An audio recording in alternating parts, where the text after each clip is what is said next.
This is Christian Gomez with the New American Magazine, and today we'll be discussing the effect of big media and big social media as well on the past midterm elections. So today we are joined with William F. Jasper, the senior editor of the New American. We're glad to have you today. How are you doing? Doing well. Thank you, Christian. So first question, what impact did the big media giants play in the past midterm races we just saw? Well, they played a big role.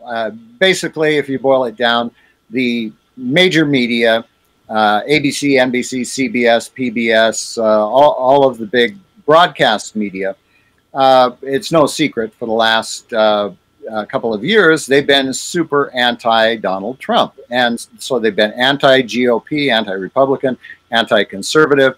And this has been documented in quite a few studies. In my article in the New American Magazine, for instance, I cite a number of the Media Research Center's recent studies where they go through every broadcast, evening news broadcast of ABC, NBC, CBS, particularly, and show that in the period immediately before the November 6 elections, the so-called mainstream media, the fake news that President Trump has been blasting, were over 90% anti-Trump. They were negative, and most of the time very positive towards Democrats. Now, this gives, for all those millions of consumers who rely on the network news, this gives them a steady drumbeat of anti-Trump, 24/7, 365.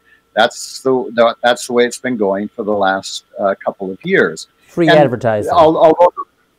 Right, and so it's very, very difficult, even impossible, to calculate what that comes out to in millions of dollars, tens of millions or hundreds of millions, or possibly billions of dollars. So obviously that had a big impact on the elections. And those three networks and the bias that they showed there really goes across the board for the New York Times, the Washington Post, all of the Associated Press, all of the other major print and web-based and broadcast media. So we have the results of that in our article. So that was a huge factor, and in the spite of that, President Trump, who many of the analysts are saying, well, he lost the election. This shows that he doesn't have any popular support. Au contraire, that isn't such a huge loss. We may have ended up seeing the House Republicans lose 27, 28, 29, 30, or possibly even 31 House seats. But remember, that's not historically a huge number for a midterm election. Usually the White House, the party in power in the White House, loses in the midterm elections. Bill Clinton lost 52 House seats in 1994. Barack Obama lost 63 House seats in 2010.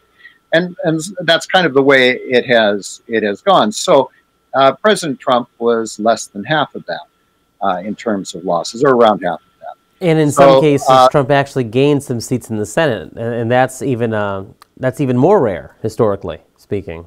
Yes, and so he made some gains there. And then keep in mind also, as we discussed before the program, some of the House seats that we lost and Senate seats shouldn't be considered great losses. For instance, Jeff Flake, senator in Arizona, was a disgrace and was one of Fidel Castro's and Communist Cuba's biggest defenders in the Senate. So losing him as a rhino Republican was no great loss. Yeah, virtually most of the Republicans who lost were Republicans that did not embrace the Trump agenda, putting America first. For example, Mia Love, as President Trump said, she didn't show him any love, and look, well, she didn't get any love in return. Yeah, and I think a lot of that can be blamed on Paul Ryan and Mitch McConnell and the other establishment Republican leadership who have been fighting Trump all along. They wouldn't defund Planned Parenthood. They wouldn't fund the wall. They had control of the House and the Senate and the White House, and a president who was really backing them up, not a George W. Bush who was a disaster on both domestic and foreign policy. So a lot of these losses are not something to be really that regretful about.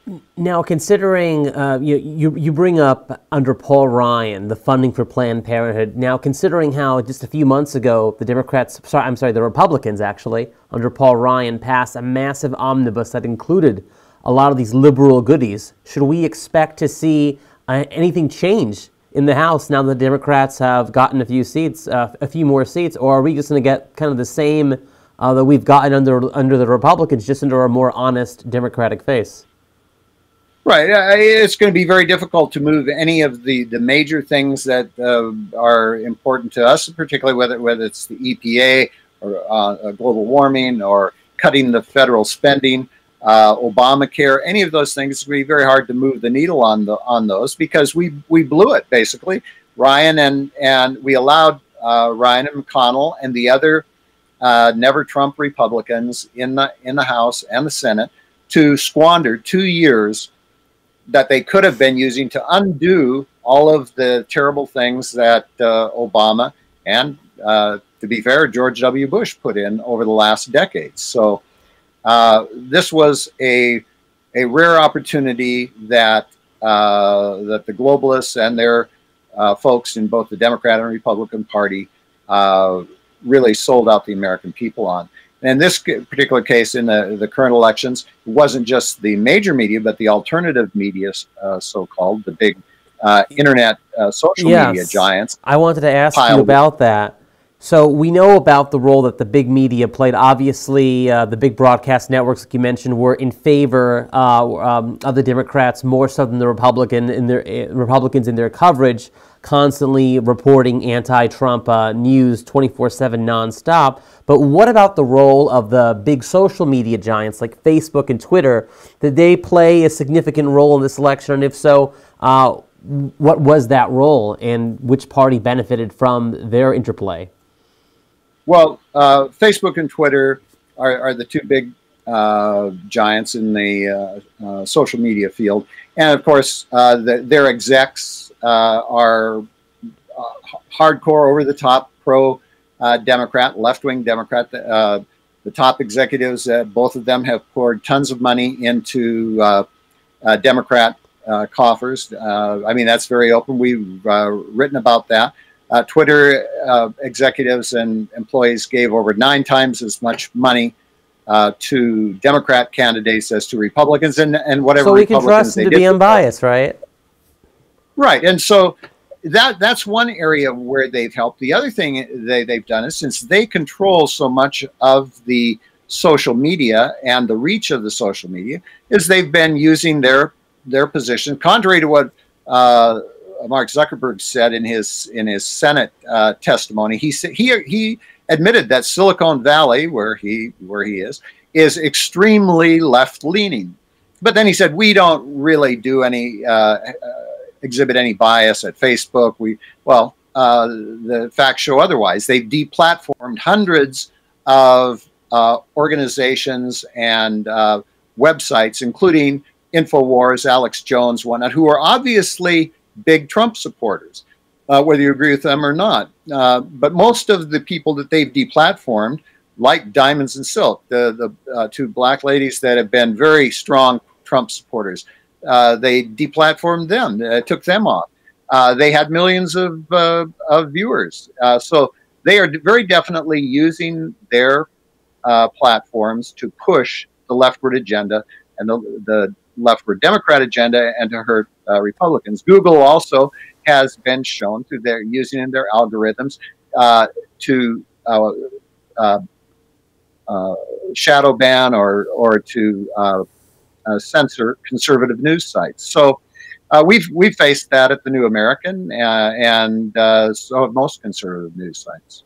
Hey, last question, Bill. So the Democrats are always talking about dark money, and how dark money influences elections and undermines democracy, and that kind of rhetoric you hear a lot from on NPR and PBS and so forth. So was there any indication that there was dark money in the past midterm elections? And if there was any dark money, who benefited from this supposed dark money? Well, dark money, of course, is a reference to secret funding, which is slushed through various pass-through organizations that don't have to report who their donors are. And so OpenSecrets.com had a report, which I quote in my article. They're one of the so-called watchdogs. They're a liberal left outfit. But as they pointed out, the Democrats vastly outspent the Republicans in the House races by over $300 million. And for instance, in the Senate race, Beto O'Rourke, the leftward House Representatives member who ran against him for the Senate race, spent more than twice as much as Ted Cruz in Texas. And he was the champion spender. He's the one who typifies the Democrats declaiming big money and dark money, while he was the biggest spender of all, over $70 million that he put into his race. He didn't take it out of his own pocket, of course. It came out of the deep pockets of unnamed billionaires and those who are listed in the Open Secrets report. Those that have actually, for instance, like George Soros, Michael Bloomberg, Tom Steyer, people like that who are the top donors. But there is another factor here, and that is that all of the social media and the establishment media, the fake news cartel, constantly beating the drums, talking about how terrible Donald Trump is and how he has to be removed.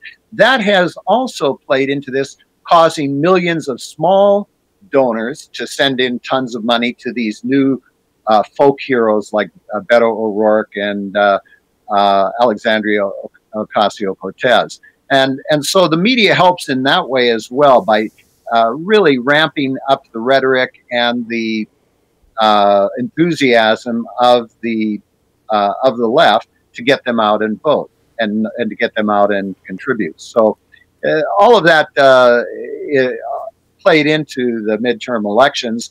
And so what we are seeing there is, in many respects, in some ways of measuring it, a victory for our side, that with the billions and billions of dollars spent in-kind services by the media and alternative media, along with the big money, we still held them off to a rather small victory in the House. Well, this is definitely a story to keep watching for, and I'm sure you'll be covering this as the results keep coming in from the races in Florida, Broward County, and elsewhere.